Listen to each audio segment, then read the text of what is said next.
안녕하세요. 추루입니다. 오늘은 우리가 요한복음 4장에 나오는 우물가 여인에 대해 함께 이야기해 보려고 합니다. 먼저 제목을 보시고 이게 무슨 이야기인가 싶으신 분들도 있으셨을 거예요. 왜냐하면 우물가 여인은 흔히 우리가 부정한 여인으로 많이 알고 있기 때문이죠. 우리는 그동안 이런 메시지를 많이 들어왔거든요. 이스라엘과 같은 근동 지역에서 정오는 땡볕이 내리쬐는 때로서 아무도 물을 길러오지 않는 시간인데 여인이 이때에 우물에 왔다는 건 그녀가 일부러 동네 사람을 마주치지 않으려 했다는 말이 되고, 그렇다면 이 여인은 뭔가 수치와 부끄러움이 있는 여자였을 것이다. 그럼 그 수치는 무엇이냐?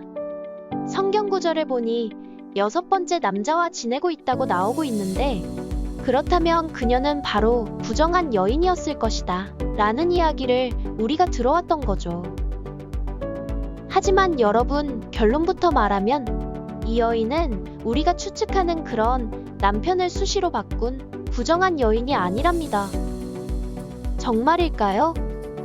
그렇다면 그 근거는 뭘까요? 자, 그럼 지금부터 하나씩 살펴보며 이야기를 해보겠습니다.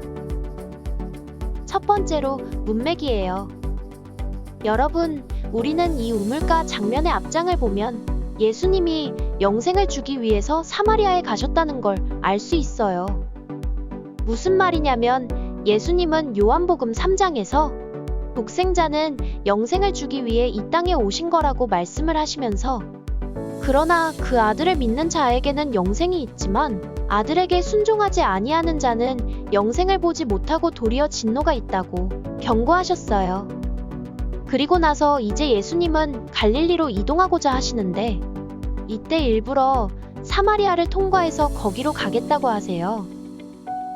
그러면 예수님은 성경에 따르면 잃어버린 자를 찾아서 구원하러 오셨다고 말씀하시기 때문에 지금 예수님은 영생에 대한 말씀을 하신 직후에 사마리아로 왜 가시느냐?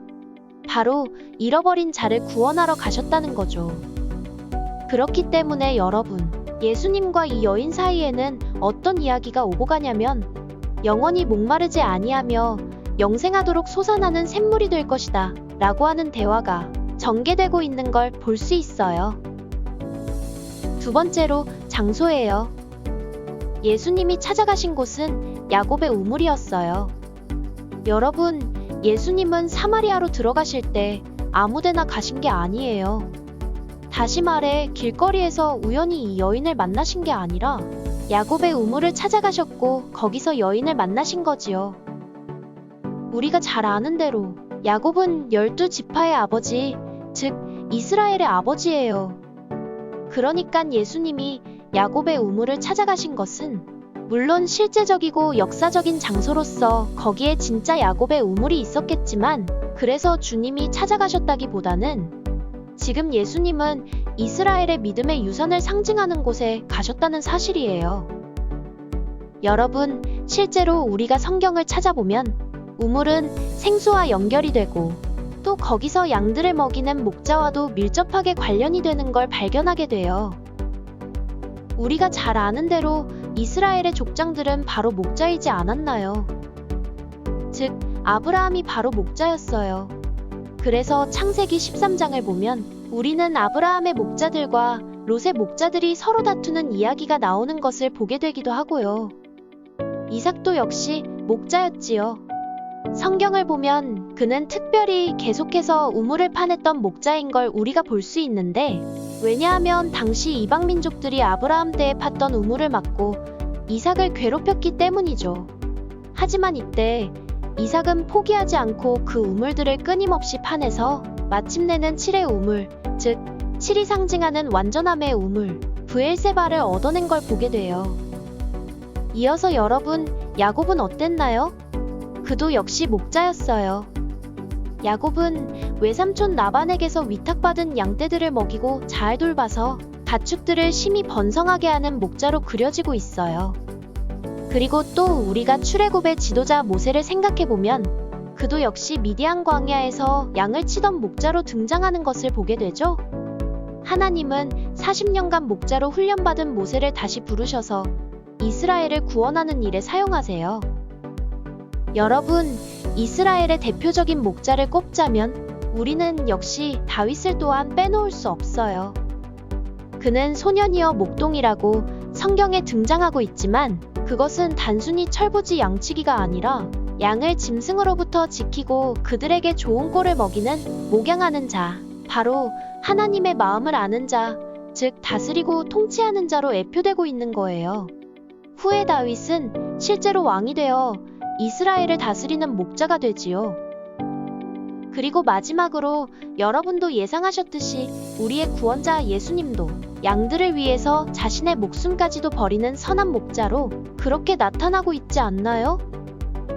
그러니까 아까 이삭이 흙으로 메워진 우물을 다시 팠는데 그 우물이 다름 아니라 믿음의 아버지인 아브라함 때에 팠던 우물이라고 성경이 언급하고 있는 것은 그가 단순히 생계를 책임지는 물의 공급처를 얻었다는 것을 뜻하는 게 아니라 양들에게 꼴을 먹일 수 있는 진리의 생수의 근원, 다시 말해 믿음의 유산을 다시 일구어냈다는 사실을 의미한다는 걸 우리는 알 수가 있고, 역시 그런 차원에서 창세기 후반부에 요셉이 이스라엘을 고센 땅으로 이주시켜서 살게 할 때에 내가 파라오에게 생업이 목자라고 소개를 할 테니 형님들도 그렇게 대답을 잘하라고 말하는 장면이 나오고 있는데, 이것은 단순히 이스라엘은 유목민이니까 양치는 민족이다 라는 뜻으로 목자라는 표현을 쓴 것이 아니라 그 이상의 의미가 내포되어 있단 걸 우리는 또한 알게 되죠.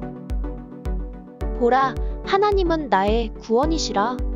내가 신뢰하고 두려움이 없으리니 주 여호와는 나의 힘이시며 나의 노래시며 나의 구원이심이라.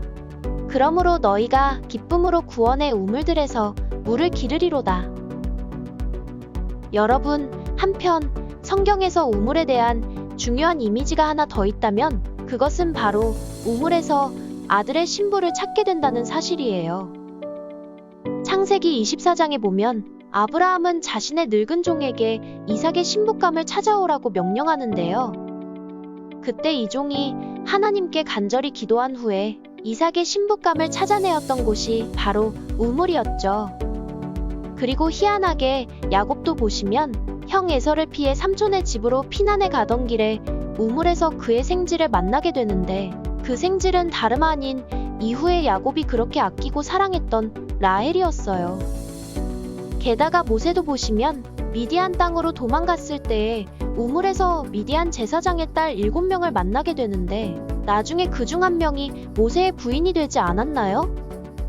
물론 여기 등장하는 인물들이 모두 유목민이고 당시에는 우물이 마을 사람들이 많이 모이는 장소여서 이런 만남이 이루어졌다고 일반적으로 생각할 수도 있겠지만, 그러나 성경에서 이렇게 우물은 구원과 진리의 생수를 의미하면서 동시에 그 꼴을 먹이는 목자와도 관련이 되고 또한 진정한 이스라엘의 신부를 찾는 장소로도 등장을 하고 있다는 거예요. 그런데 오늘 예수님이 이러한 장소, 즉 야곱의 우물에 찾아가셨죠. 그리고 거기서 여인을 만나시고는 그녀에게 생수를 주시겠다고 말씀을 하세요. 그리고 주님은 여기서 자연스럽게 남편 이야기를 꺼내시게 되는데요. 여기서 이 이야기의 핵심이 되는 남편 이야기를 하기 전에 잠시 한 가지 더 보고 넘어가면 좋을 것 같은데요. 그것은 시간이에요. 성경은 이때가 제6시, 즉 정오라고 말하고 있지요.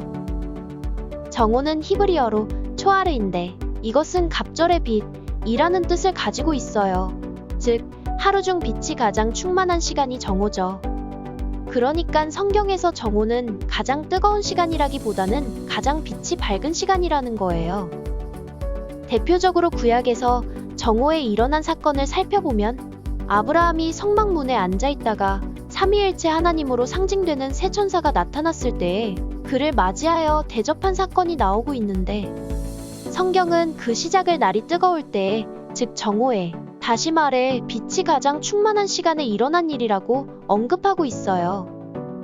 그리고 또한 정오는 금식과도 관련이 되고 있는데, 우리가 금식이라고 하면 이전에 2차례에 걸쳐서 살펴본 바가 있는 것처럼 금식은 문자 그대로 음식물 섭취를 안 하는 것이 금식이 아니라 사람의 계명은 먹지 않고 하나님의 진리의 것은 먹는 것이 금식이었고, 더 나아가서는 흑암 중에 있는 자에게 진리와 생명을 나눠주는 것이 금식이라고 했어요. 그래서 예수님이 복음서에서 세리와 죄인과 겸상하여 그들과 동류가 되심으로 죄를 사해주고 그들에게 진리를 전하셔서 그들을 자유롭게 하는 것이 참된 금식의 모습이었는데요. 그런데 우리가 금식에 관한 본문인 이사야 58장에 보면 바로 이 진정한 금식을 행하면 어둠이 정오와 같이 되고 물이 끊어지지 않는 샘같이 된다. 다시 말해 배에서부터 생수의 강이 솟아나오게 된다고 말하고 있어요. 줄인 자에게 내 심정이 동하며 괴로워하는 자의 심정을 만족하게 하면 내 빛이 흑암 중에서 떠올라 내 어둠이 낮과 같이 될 것이며 여호와가 너를 항상 인도하여 메마른 곳에서도 내 영혼을 만족하게 하며 내 뼈를 견고하게 하리니 너는 물된 동산 같겠고 물이 끊어지지 아니하는 샘 같을 것이라. 이처럼 정오는 빛이 충만한 시간으로서 흑암을 물리치고 공의를 드러내는 시간으로 성경에서 등장을 하고 있는 거예요. 내 의를 빛같이 나타내시며 내 공의를 정오의 빛같이 하시리로다. 그런데 오늘 바로 이러한 시간에 지금 사마리아 여인은 야곱의 우물 곁에 있는 것이고 예수님은 그 여인을 만나고 계신 거지요. 그러니깐 뭔가 하나님의 일, 생명과 구원의 일, 의로운 일이 지금 벌어지리라는 것을 우리가 예상할 수 있겠지요? 자, 그러면 이제 가장 중요한 것, 네 번째로 이 여인이 여섯 번째 남자랑 살고 있다는 것은 무엇인지 살펴볼게요.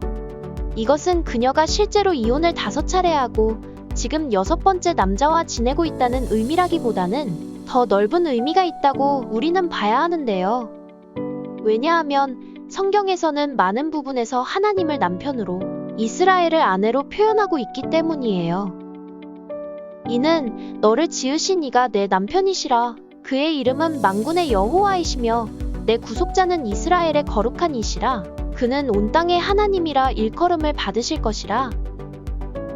여호와의 말씀이니라. 배역한 자식들아 돌아오라. 나는 너희 남편임이라. 내가 너희를 성읍에서 하나와 족속 중에서 둘을 택하여 너희를 시온으로 데려오겠고. 여호와께서 이르시되 그날에 내가 나를 내 남편이라 일컫고 다시는 내 바알이라 일컫지 아니하리라. 그리고 우리는 또한 남편을 떠나 가늠한 고멜의 이야기는 한 여인과 가정의 이야기이기도 하면서 궁극적으로는 신랑이신 하나님을 떠나 우상을 숭배하는 이스라엘과 교회의 모습인 것을 너무도 잘 알고 있지 않나요? 이처럼 성경에서 남편과 아내는 하나님과 참된 이스라엘을 일컫고 있고, 그래서 성경은 천국을 어떤 모습으로 그리고 있냐면 혼인잔치라고 말하고 있어요. 여러분, 바로 오늘 우물가 여인의 이야기도 이런 기초를 가지고 봐야 하는 거지요. 그러면 그녀가 지금까지 남편으로 삼았던 여섯 남자는 누구일까요? 그것은 1차적으로는 사마리아가 속한 북이스라엘 지경을 통치하고 다스리던 자들, 즉 그들을 지배하고 있던 주들을 말하는 것이에요. 하지만 한편 성경에서 남편의 중요한 역할은 유업을 이어주는 자로 나타나고 있는데요. 무슨 말이냐면 성경에서 남편 없는 여인의 가장 큰 슬픔은 무엇이냐면 자식을 낳을 수 없는 거라는 사실이죠. 그래서 하나님은 대신해서 자녀를 이어주는 기업을 무르는 법 고해를 내려주셨고, 이 기업을 무르다라고 하는 말 가알이라고 하는 단어는 사실 기업을 무른다는 뜻도 있지만 속량하는 것, 구속하는 것을 의미하고 있어요.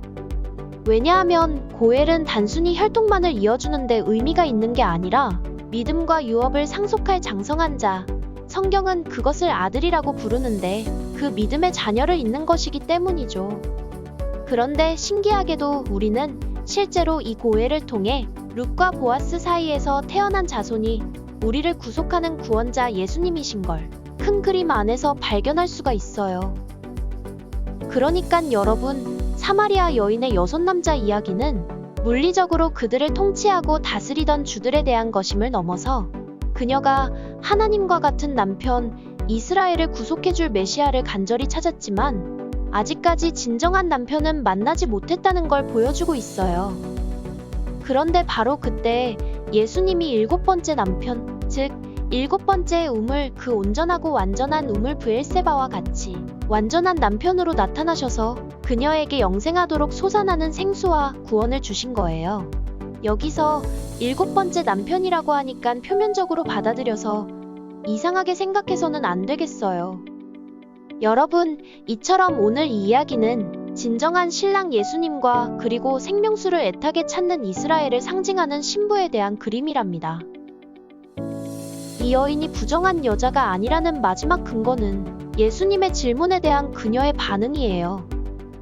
성경은 마음에 가득한 것을 입으로 말함이니라 라고 증거하고 있는데, 그녀가 만약 5번이나 이혼했던 사람이었다면 예수님이 메시아인지 한눈에 알아볼 수도 없지만, 만약 알아봤다 할지라도 그러면 내 인생은 어떻게 해야 하나요? 나는 이 수치와 치욕 속에서 언제까지 살아야 하나요? 나는 어떻게 변화될 수 있을까요? 와 같은 질문을 던질 게 분명했을 텐데, 그녀는 놀랍게도 진정한 예배에 관해 질문했다는 사실이죠. 그리고 굳이 생각해보자면 이 여인이 남자가 이혼 증서를 쓰면 바로 쫓겨날 정도로 되어 있던 당시 남성 중심 사회 속에서 과연 이혼을 5번이나 하고 6번째 남자랑 살고 있는 게 가능했을까요? 그것은 5번이나 남편과 사별하는 경우가 아니고는 현실적으로 불가능한 것이에요.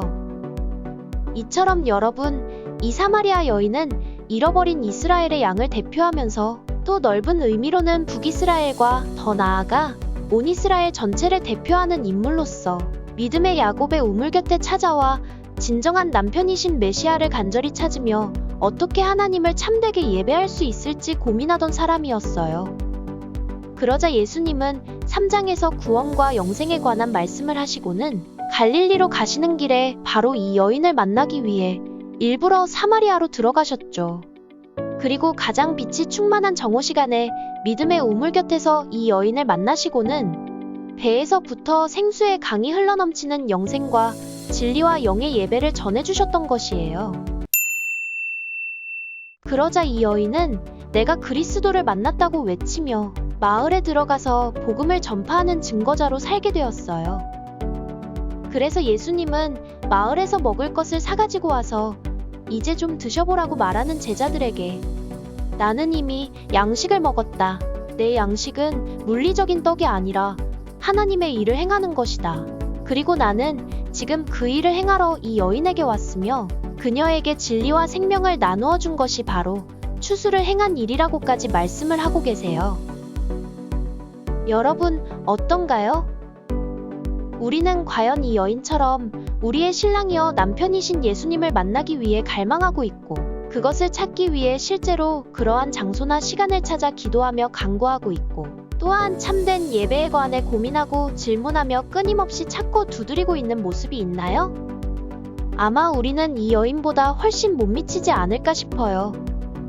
그럼에도 불구하고 우리는 잘 알지 못한 채 이 여인을 부정하다고 치부하며 예수님은 그런 여인에게도 구원을 주셨다 라는 정도의 메시지를 말하고 그러한 찬양을 부르고 있었던 것은 아닌지 모르겠어요. 우리는 과연 예수님이 나타나시면 그분이 메시아인지 알아볼 수 있을까요? 그리고 나였다면 예수님께 우리의 삶의 필요가 아니라 예배에 관한 질문을 던졌을 것 같나요? 여러분, 예수님은 이렇게 아무나가 아니라 그러한 여인이었기 때문에 일부러 그 여인을 만나러 사마리아로 가셨고, 그리고 물 좀 달라고 먼저 말을 건네셨답니다. 오늘 준비한 영상은 여기까지인데요. 이 영상이 도움이 되셨다면 구독과 좋아요를 눌러주시면 다음에도 새롭게 정리된 내용들로 여러분들을 찾아뵐 수 있을 것 같네요. 지금까지 추루였습니다. 감사합니다.